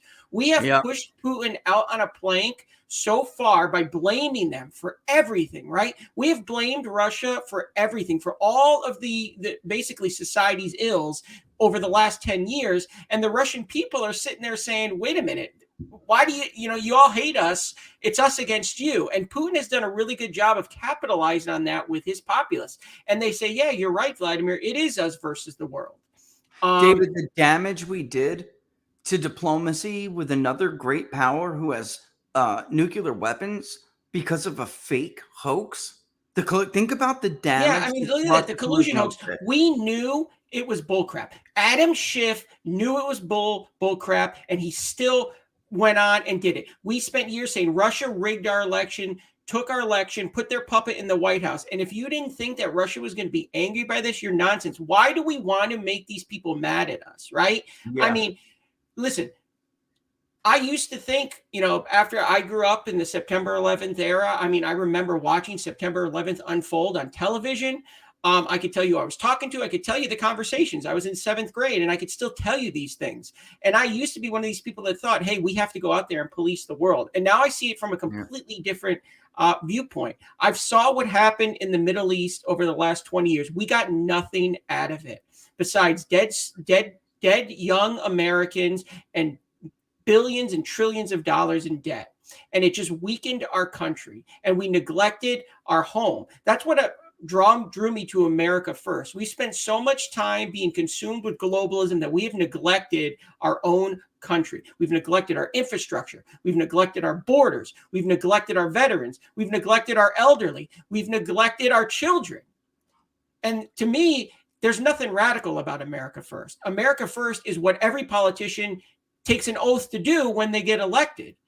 It's actually a far more moderate thing. We want to put our people first. And I think, what's going on with Russia and what's going on with Putin, Putin is just capitalizing it. Let's give him, listen, the Soviets, communists, they're great at propaganda. They're great at motivating people. Putin is very skilled and adept at capitalizing on things and using it to his advantage. So when we come at them, Putin says, look, I've told you for decades, it's us it's Russia against the world. Look at it. Again. You're proving it. And so we're making Putin stronger with how we're behaving. We're making his people want to defend him, want to fight for him, because we are proving everything he says correct.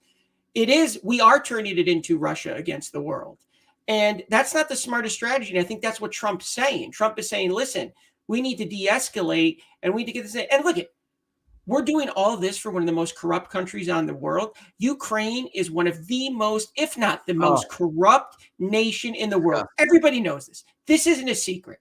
If a lot of these Ukrainians who we're giving money to were in the United States right now, the left would be calling them neo-Nazi fascists and wanting to lock them up. But here we are giving them billions of dollars and weapons.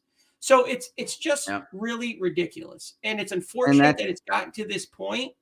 And it's unfortunate that I don't see an end in sight right now, because I do think they're going to get desperate and do something worse than the pipeline, because, listen, the Pentagon's running the country right now. I mean, I don't know how anyone could look at everything that's going on and not think that it is the Pentagon calling the shots. General Milley is basically calling the shots. He's decided he wants war. They're upset that we are no longer in the Middle East like they were. They were getting a lot of money run through. They were getting all the budgets they wanted. And we have to put a stop to it, because the mic is out of control. Yeah, I got it.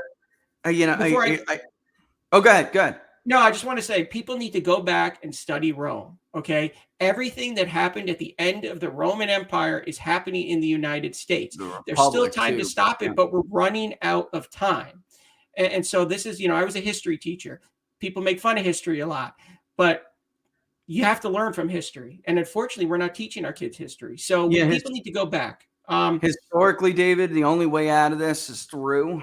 It's the only way any other, even our own in certain parts of our history, although I think this is definitely to the extreme of things we've dealt with in the past. But the only way out of this is through. So I tend to think when you say we're running out of time, everyone always says this election, the current election is always the most important election ever in history. I actually think that's true this time. I don't know that it's always true. It has been in recent periods just because we have gotten to the end of the line. When we look at, and I was talking about this on Monday a little bit, the only reason why we're still the regional hegemony we are is because of the relative weakness of our neighbors, not because of our strength and our own wisdom. So that's been like holding us up because just everybody else is so weak. Everyone else in our hemisphere and in our current coalition of allies, they're so weak that, it's not like there's anyone else that could challenge us. Yeah. I mean, Europe is, they're nothing. Not the Europe They have nothing. They depend on us. We carry them. Nothing. Right. NATO's is a paper tiger at this point. And before I go, because I got to get the baby and take care of him, but I do want to say you just hit the nail on the head. I actually mock people that are like, oh, this is the most important election of all time. But it is now. I mean, never in our country's history. Over one way or the other, David. Never in our country's history have we seen this type of behavior from our institutions, right? Yeah. That is what is so scary about this. You have a Justice Department that isn't interested in justice. They're interested in going against anyone who disagrees with them. Yep. And one of the things I think liberals need to understand, and I say this, I tweet this all the time, this line, you're always one differing opinion away from the mob turning on you. And eventually, people are going to say, well, I don't agree with that. And you're going to be the target. This should not be about Trump. They're going for Trump because both sides want him gone. That's why it's so important that if Trump doesn't win, we lose because both sides want him gone because both sides are terrified that he's going to dismantle the deep state. And like I said, I want to make the pitch to him again. The time is now to make his move and to put his pieces in order because this is the final battle. If we lose in 2024, there will not be an America First movement anymore. There will not be a MAGA movement. You see it right now. There are DeSantis surrogates on Twitter that openly mock MAGA now. They use the phrase MAGA in a derogatory mean. It used to be the argument, well, you can have Trump without the Trump, meaning DeSantis was MAGA, just not without Trump's personality if you don't like that. That's no longer the case. Now they're mocking MAGA and mocking America First. If we lose, our movement loses. Our movement's gone. And you're going to have a bunch of corrupt oligarchs in Washington, D.C. fighting for their best interests. People like John Duarte, who went to D.C. not to serve the people in California, but to make himself rich, to make his nursery rich. And we can't have that anymore. We need people that actually want to save this country. And so this is gearing up to be the final battle.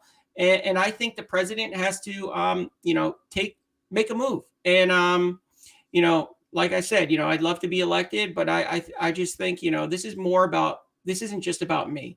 And I spoke up and people want to be mad at me for criticizing Republicans. You guys have to hold your own party to a higher standard. All right. Damn right.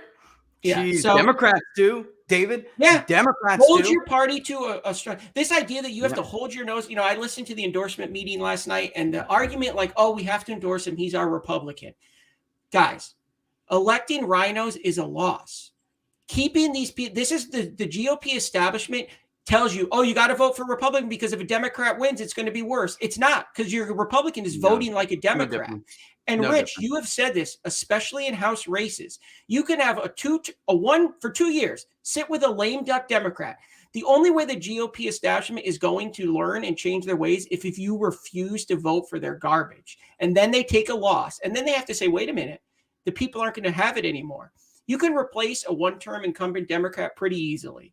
And we hold the power as the electorate, and we have to start pushing back against these people. So, thanks for having me on because I'm going to go take care of the baby. But well, give Brooksy a little pinch in the cheek for me. But apparently I do it too hard. Dude, he's so big. I'm getting sad because I look at him and I'm like, oh, he's like a little man right now. And I'm like, I want him to stay little. And I'm like, oh man, soon he's going to be a teenager and he's going to be doing all the things I was doing. I like him in this little stage. Rose going fast.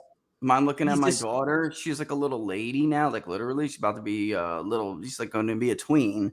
But she's like a little lady. I remember when she was my little strawberry shortcake. I can hold her in one arm. I used to put her on my back, and you ever see those flickers? She used to love it. Time just moves so fast, David. Enjoy it while you can. He's still little. I know he's growing quick. Brooks is getting hard to hold in one arm because, dude, I'm telling you, he's big boy. Yeah, and it's just, like I said, it's just so sad because I'm like, I look at him, I'm like, man, I just want to be my little buddy forever. So he's doing great, but Rich, we got to keep happy, fighting. Man. Mr. Smiley, Brooksy is. He's always dude, that's what everyone says. I have him at my store every day, and he sits out in the front, and people are like, that is the happiest baby I've ever seen. He's happy. He's a happy dude. That's good though. It's a good reflection on you and your wife. I mean, they're happy baby. He's got all the love and care that he feels he needs. That's I want him to grow up in the best country in the world and have, I want him to have the real America here, where everybody is equal under the law and everyone is treated the same. And, I just don't know how you could look at what's going on with Trump and not be disgusted. So this is an important time. This is an important election. And I do think, what they're doing right now with this primary, this loyalty thing. Well, Rich, one more thing before I go. It is important. If anybody who took an endorsement from President Trump in 2022 has no excuse not to back him again. If you went to a man and begged him for his endorsement, and then you want to stab him in the back, and then you want to criticize that man for being upset with that, how many people rode to power, rode to office on the back of Donald Trump, and now they don't want to back him? I'm sorry, and you're going to be mad at Trump because he's angry at those people? Imagine how the guy feels. People used him for 6 years to get elected and to get power. And then they don't want to help him when they're trying to put him in prison for the rest of his life.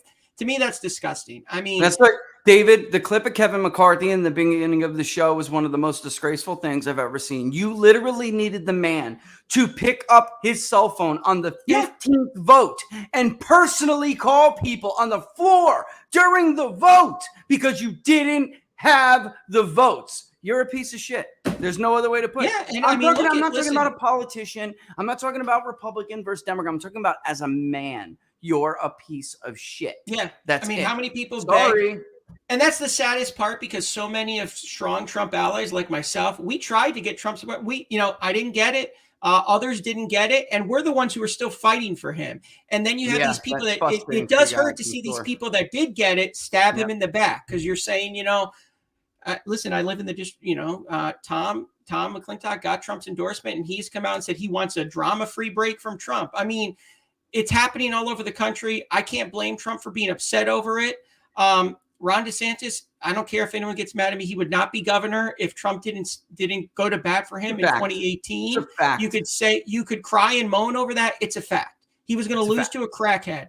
And so he wouldn't even have ever gotten to he would never have gotten to Gillum because Adam Putnam was going to stomp him. Everybody knows it. Come on. So that's easy. So listen, it's not debatable. Trump, I'll say it. If I sat in Trump in a room with him, I would tell him to his face, there are advisors around you. They're giving you the wrong advice. It's time to just say, I'm on my own here. I'm going to do what's in my best interest and what's in the country's best interest. And Kevin is not my ally. His money is not going to save you. Look at those donations. Richard Spencer, John Harris, they're donating to everybody but you. So Kevin's money isn't coming. It's not helping you. It's hurting you. And it's time to shut off the spigots. So thanks, Rich. All the best, buddy. Give Brooksy a hug. Tell your wife to say hello. Bye. David Giglio, everybody. Thanks, David. Go check him out on Twitter. I should have given him the pitch, but on Twitter, go draft the guy because I'm of the mind when it comes to CA13. And honestly, I mean, with a Trump endorsement, you can beat anybody in that area. Magzig was giving Tom McClintock a big problem until McClintock got. And by the way, McCarthy played both sides of the fence with that. And I think that explains some of Tom McClintock's historically historical first votes. Tom never voted like this, and now he's voting like a liberal, basically. I mean, his votes are terrible in this Congress. It is a break from the Tom McClintock we have long seen. He was one of the most conservative yet libertarian minded, was huge on civil liberties. You would think he would be one of the biggest critics right now of the FBI and the Justice Department. You would think that he would not care at all about Ukraine. You would think he would have fought that budget deal. You would have thought. He's turned the Tom McClintock of this legislative session is a totally different Tom McClintock of his entire other career. So, but that's a safe red seat. I am of the mind, this is, again, it's just going to spit facts here, whether people like to hear them or not. The turnout in that area specifically, but statewide in California, it was only a little over 50. It was 50.8, I believe, %. That district is a majority Hispanic district, and yet it turnout was so low in 22 that it was majority white, and he won by 400 votes. So when those Hispanics that we showed you in that graphic come back out, that's a wrap for him. So you need a stronger candidate. Hispanics are the most America first demographic in a Republican primary electorate in these diverse states where we've polled. Areas like the Central Valley, areas like Texas, areas like Florida. Speaking of which, I have to travel to Texas. And a big part about what I'm going to say is, here it is. Look at the numbers. The Anglo vote, as they call it in Texas, has been trending less Republican over the last 6 years. It's going to continue to do so. If you move, it doesn't matter if you're more moderate. Look, they lost 15. They lost Texas 34. They lost, and by the way, Texas 15 is a Trump +3 district. Trump carries it. Why can't they? Because it's overwhelmingly Hispanic. Why did they get their ass kicked in Starr County? And Trump swings at 30-something points since the first time he faced Hillary Clinton. Why can't they win Zapata County? But Trump can. Why can't they win these districts in the Rio Grande Valley, southern Texas, and he can? I mean, it's very obvious. And as time goes on, demographics in 10 years can change the whole layout. The truth is, the media, the McCarthys of the world, they're catering to a demographic, most of which will be dead in 10 years. This is crazy. It's just not politically smart. The demographics of this country are moving away from that. It will be less about the white vote, the white educated vote, and not even so much white working class. Everyone in 10 years will be talking about who is winning the working class Hispanic. That's what it will be about. All right. So, look, it's 1:43. No show tomorrow. Got to go on a plane. Be back Thursday, though, and I'll be back relatively early. I probably will do a show Thursday night, not the normal program time, but I will. If I can't get back on schedule, then, of course, we're going to just do our show on Friday regardless. But before look, it's already June 27th, so I got to make this pitch again. Look, if you want to sign up and get grandfathered as a supporter on Locals, do so now before it goes up. We have been one of those communities where everyone else went to $8 a month, $10 a month. We did not. We held at the initial price. But if you get in there now, you'll be grandfathered in under that price. If you wait until July, it will be the new price, which is $8.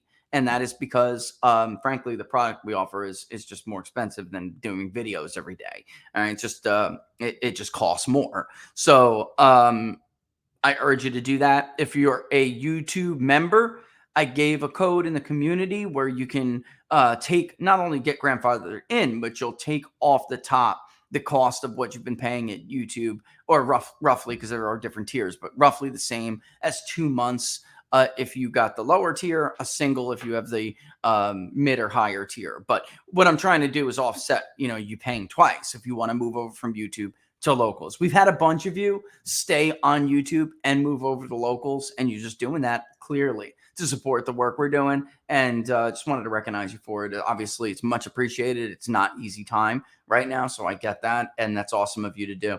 It is. And we appreciate it, every bit of it. All right. So more about all this when we get back. All right. So we're going to do some more voter analysis. We did Maine.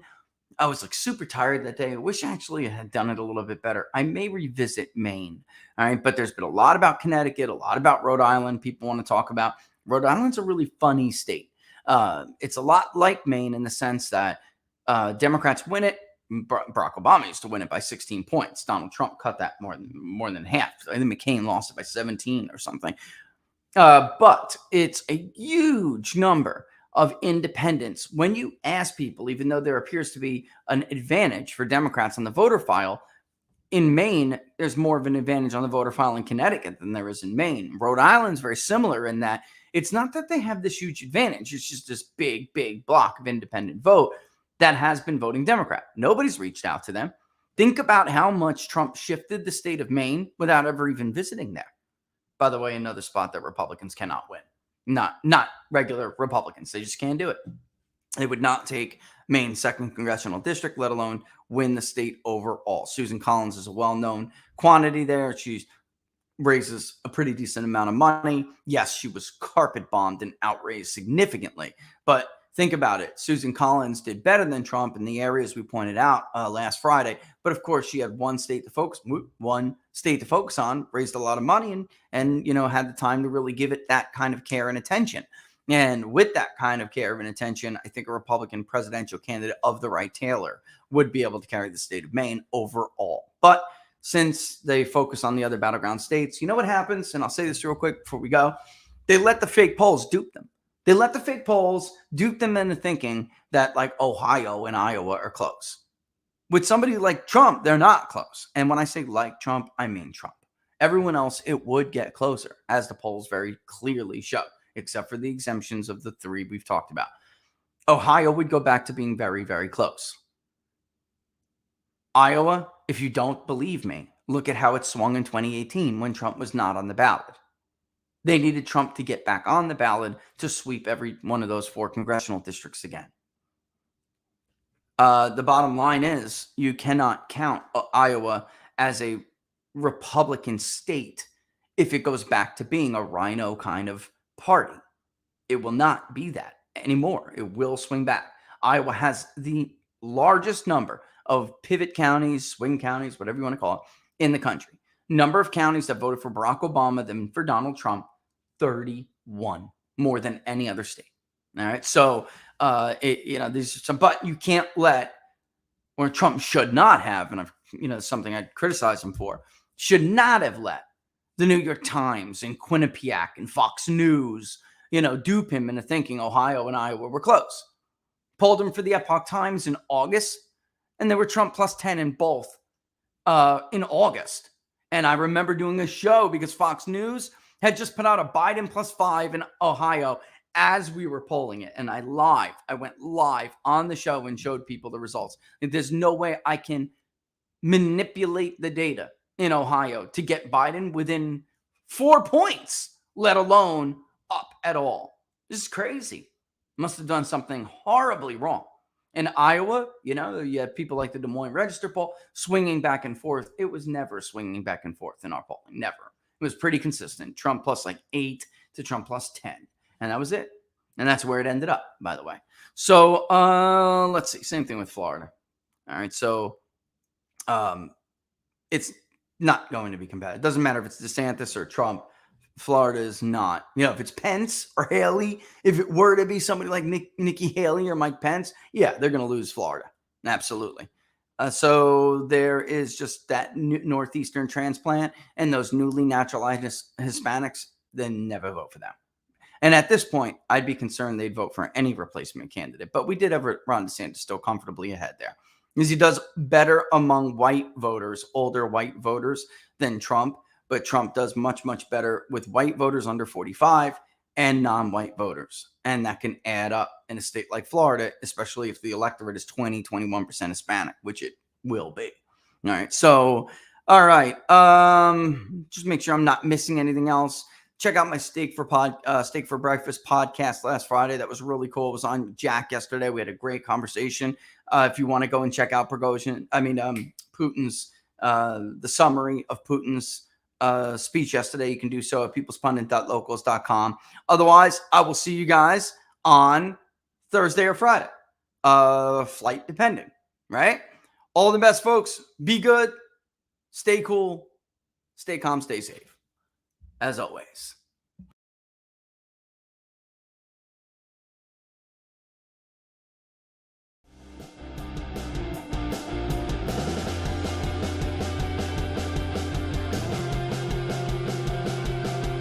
I like these little shorts, even though they're not much shorter, are they? Shorter. That's why I said shorter. Maybe an hour and a half. Just not 2.5 inside the number. Just throwing it at you.